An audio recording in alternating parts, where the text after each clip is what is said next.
আমরা আর বিসিএস অফিসারের জুতার ফিতা বাঁধতে চাই না। শেরপুরে পুলিশ লাইন্সে পুলিশ সদস্যদের 11 দফা দাবিতে কর্মবিরতি চলাকালীন সময়ে তারা এই সব বক্তব্য দেন। তারা আরও বলেন, বিসিএস অফিসারের বাজার করা, তাদের সন্তানদের স্কুলে নিয়ে আসা যাওয়া, এই সব আমরা করতে চাই না। আমরা সাধারণ মানুষের সেবা করতে চাই। সকল অফিসের দুর্নীতির বিষয়ে তারা প্রকাশ করবে মিডিয়াতে। আমাদেরকে বাধ্য করে আর অফিসারকে বাধ্য করে সিনিয়ররা, ঠিক আছে? অফিসারকে যদি সিনিয়ররা যদি অফিসারকে অর্ডার দেয় তো অফিসার করে। আমরা আসছি জনগণের সেবা করতে। আমরা পুলিশ বাহিনীর সংস্কার চাই। আমরা চাই জনবান্ধব পুলিশ হতে। আমরা চাই না 5 বছর পর পর সরকার চেঞ্জ হোক আর আমরা জনগণের লাথি খাই। আমরা জনগণের লাথি খাওয়ার জন্য পুলিশের চাকরিতে আসিনি।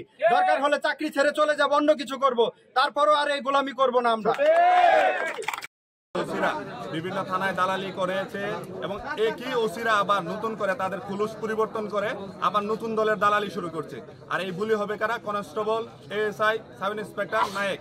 আমরা এই ওসিদেরকে অতি সত্বর প্রত্যাহার করে থানা থেকে আমি রাষ্ট্রযন্ত্রের কাছে অকুল আবেদন রাখবো, তারা আইন সংস্কার করে পুলিশকে জনবান্ধব পুলিশ হিসাবে গঠন করুক এবং রাষ্ট্রযন্ত্রের এটা খুবই প্রয়োজন। আজকে বিএনপি ক্ষমতায় আসবে, জাতীয় পার্টি ক্ষমতায় আসবে, জামাত ক্ষমতায় আসলে আমরা তাদের দালালি করলাম। পরবর্তী 5 বছর এমনও হইতে পারে আবার নতুন একটা দল ক্ষমতায় আসছে, আসার পর আবার আমরা তাদের দালালি করব। এতে করে কিন্তু জনগণই বারবার বিভিন্ন দলের নেতাকর্মীরা বারবার নির্যাতিত হচ্ছে।